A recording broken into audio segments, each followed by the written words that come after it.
Hello and welcome everyone to the daily news analysis of 4th of March 2024। तो आज के important article जितने सारे हिंदी न्यूज़पेपर से हम वन बाय वन डिस्कस कर लेते हैं। पहला जो आर्टिकल है, mountains of plastic are choking the Himalayan states. Then next है, a women's urban employment guarantee act on the relevance of university ranking, plans for non-lapsable defense modernization fund put on hold. Shehbaz Sharif become prime minister of Pakistan for second time. The first article is mountains of plastic are choking the Himalayan states. Plastic is ubiquitously everywhere from the top of the highest mountain to the deepest of the trench in the ocean. It is found even inside the human lungs and placenta. Microplastics are formed by the degradation and the fragmentation of large plastic pieces that are improperly disposed of. Microplastic deposition and accumulation has been found in the Himalayan mountains, rivers, lakes, and streams. These microplastics can trapped in glaciers for a long time and released into rivers during slow snow melting. The Indian Himalayan region is a crucial source of water in the subcontinent, feeding a number of major rivers of India that include in the Indus and Ganges and Brahmaputra river systems. Unscientific plastic disposal is causing soil and water pollution in the Indian Himalayan region and impacting its biodiversity, which is having an adverse impact on the freshwater sources that communities downstream depends on. Rapid and unplanned urbanization and changing production and consumption patterns are responsible for plastic waste crisis in the Indian Himalayan region. A quantum jump in the touristic footfalls in another region for exacerbations of problems. A recent report by the Social Development for Communities (SDC) Foundation Dehradun highlighting the plight of town in the Uttarakhand downing in plastic waste is no surprise. Almost all the mountain states face a similar situation.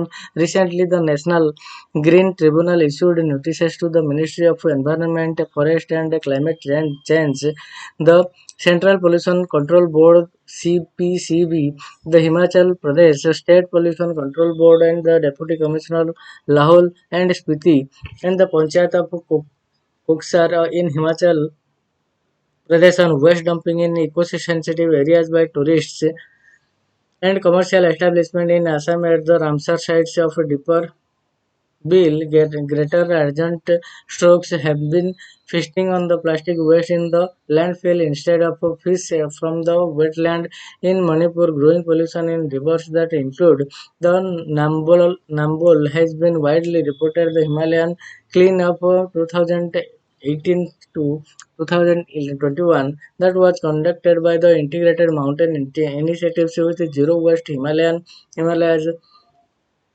The National Productivity Council of India's waste and brand audit show increasing plastic waste, especially non-recyclable, in the Indian Himalayan region. The Himalayan Cleanup 2022 waste audit results showed that 92.7% of trash was plastic, with 72% of waste being non-cyclable plastics. Plastic waste versus management capacity. Everywhere there is a day when the amount of plastic waste surpasses the capability of waste management system to manage this environment actions. A Swiss-based organization calls it Plastic Overshoot Day. In 2023, India reached its Plastic Overshoot Day on January 6, which is shocking, especially as the EPR portal of the CPCB claims that there is a systematic ability to deal with plastic waste. India has one of the highest mismanaged waste index (MWI) and 98.55% in the world after Kenya, Nigeria, Mozambique, which is the gap in the waste management capacity and plastic consumption. The government of the India claims that it is recycles 60% of plastic waste in statistical analysis done by the Center for Science and Environment using CPCB data. India is merely recycling through mechanical recycling 12% of its plastic waste. Close to 20% of this waste is channelized for end of life solutions such as co-inclinations, plastic to fuel, and road making, which means are burning 20% of our plastic waste and still calling it recycling, and when 68% of plastic waste is unaccounted for. Illegal mandate for waste management. Solid waste management rules SWM 2016 plastic waste management. States across the Indian Himalayan region have also been taking various initiatives, including enacting laws to curb this menace. Himachal Pradesh, Sikkim have special states laws banning the use of plastic. Himachal Pradesh has a buyback policy for non-recyclable and single-use plastic waste since 2019, but there is banned packaged mineral water use from January 2022 has a fairly robust regulatory system, but in the absence of the proper infrastructure to handle plastic waste, the state is still grappling with the issue. Mizoram has been proactive on the recent regulatory fronts. The usual municipal corporation made by laws under the PWM in 2019. Tripura has made policy changes, enacted municipal bylaws, and has a state level task force to eliminate single use plastics. Through the results are not visible. The collective mandate of the AWM, PWM, EPR requires waste segregations and sources segregation. If not only the plastic from other waste but also different types of plastic is a prerequisite for any strategy to dispose of plastic waste in a scientific and a sustainable manner. Waste segregations exist on paper, but a closer look shows landfills overflowing with the mixed waste. The Lancet from the mixed waste causes soil and groundwater pollution, while fumes from such mixed waste cause air pollution. A huge amount of plastic waste which can be recycled still remains in the landfills under the SWM, PWM, EPR, and the task of waste management from collection to its scientific disposal is the duty of local bodies. They can take help from PIBOs for setting up and operationalization of plastic waste management system, and mandated under the EPR through local bodies are the pivot of the waste management system in the country. A commensurate devotion of power to them is still work in progress. Very few states have enacted models by laws, and very few local bodies themselves have made by laws to operationalize it and operationalize the mandate. There is no clarity regarding the mandate to ensure collaboration between local bodies and PIBOs. There is a need to include a traditional institution within the definition of local bodies when it comes to the Indian Himalayan region. Prevent in many states in the northeast. It is important to note that under the Swachh Bharat Mission (SBM) and the 15th Finance Commission, money was allocated to these traditional institutions, plugging data gaps in one step. There is a need for appropriate resource allocation and support that is considerate of and reflective of the rich biodiversity, ecological sensitivity and fragility of the Indian Himalayan region. Besides taking into account the specific geographical challenges of mountain waste management, empowering local bodies and creating the necessary infrastructure for waste management need immediate attention. Segregation of waste and the participation of the people in this endeavor with the help of sustained public education campaign are a sign qua non. Geographical neutrality of targets under the EPR operationalization in the modern mountain regions is given its due consideration. The value of EPR certificate which is earned by the PIBO in the Indian Himalayan region could be higher than one earned in the rest of the country. For every ton of plastic waste processed data gap in terms of quantum and quality of waste being generated in the Indian Himalayan region. States should be plunged convergence in the existing schemes such as SBM, the Mahatma Gandhi National Rural Employment Guarantee Act, and the Finance Commission's grant could be used to create the infrastructure, maintain and run operations. The Swachh Bharat Kush Trust set up to facilitate the channelization of philanthropic contribution and corporate social responsibility fund towards this cause could also be used to augment resources. The Atal Mission for Rejuvenation and Urban Transformation, Amrut and Smart City schemes under which many cities in the Indian Himalayan region are selected could also work in convergence on the issue of scientific waste management and making cities in the Indian Himalayan region free of plastic. The next article is Women's Urban Employment Guarantee Act. Reducing gender gap and increasing women's empowerment are part of the sustainable development goals.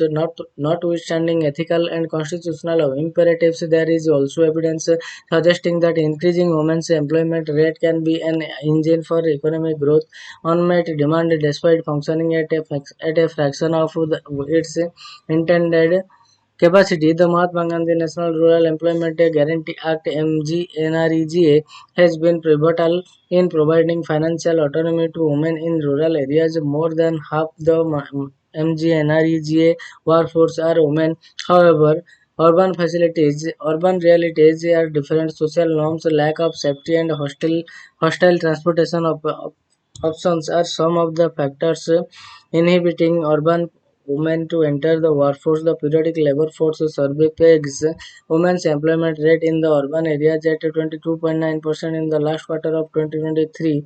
There are clear signs of high unmet demand for employment among urban women. Fast unemployment rate in urban areas, which is a measure of how many would like employment, irrespective of whether they are actively seeking it or not, is 9% compared to 4% in rural areas. Second, there are two types of unemployment: individuals who would like to work and are effectively actively seeking a job versus those who would like to work but may not be actively seeking a job. A much larger share of unemployed women in urban areas are seeking unemployment employment compared to rural areas. Further, nearly 25% of urban women have completed higher secondary education compared to 5% in the rural areas.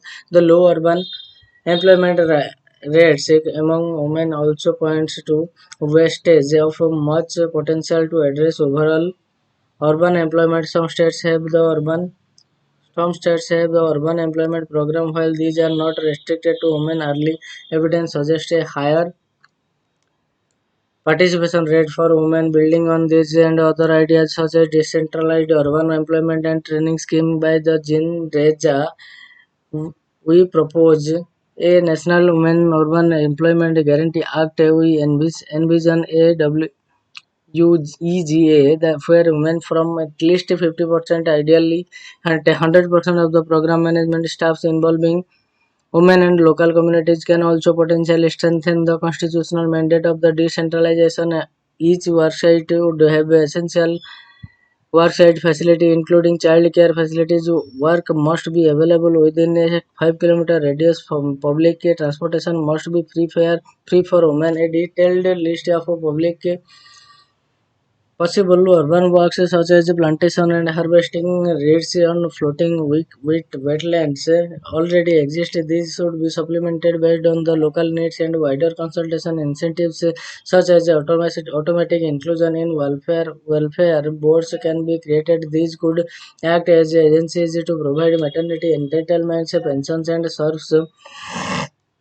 as resources for emergency funds for many women. The school to work transitions is impeded by the lack of skills and mobility issues. A recent study of the women in Delhi, Bangalore found that three out of five reported not having adequate skills at a constant to getting so secure employment.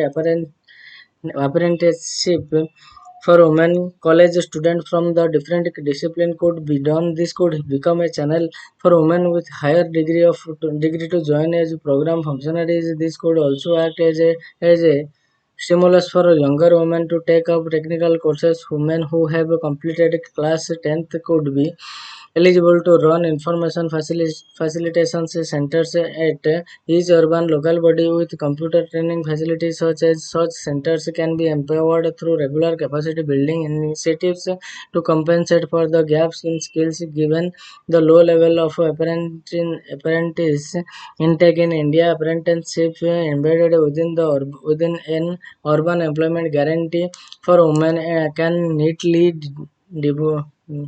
dovetail with larger mandate of apprenticeship of making women more job ready. Additionally, it can be a means to empower local communities acting as a single window for grievance registration. A social audit unit of WUEGA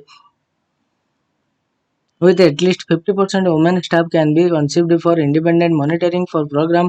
Social audits would require an array of skill sets and this could be an important avenue for women who have completed class 12th to join part-time or full-time and improve their job readiness.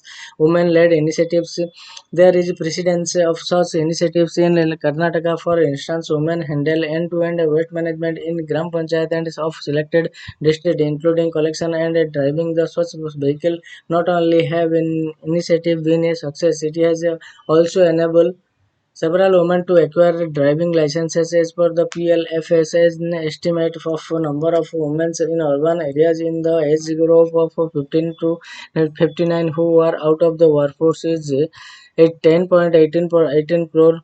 If we add those who are self-employed and in casual labor, we get about 11.65 crore in reality to begin with. Perhaps 50% of them are likely to be interested in such program, assuming 150 days of work per year at 500 as daily wages. The wage component to be funded by the union government would then cost around 1.5% of the GDP.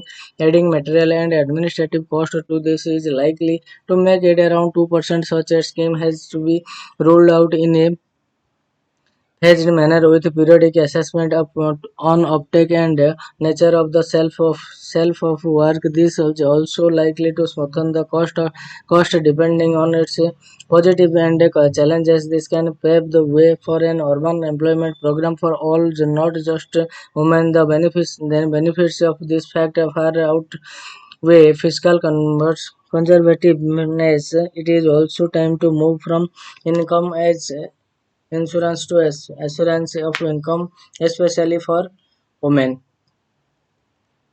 The next article is on the relevance of university ranking.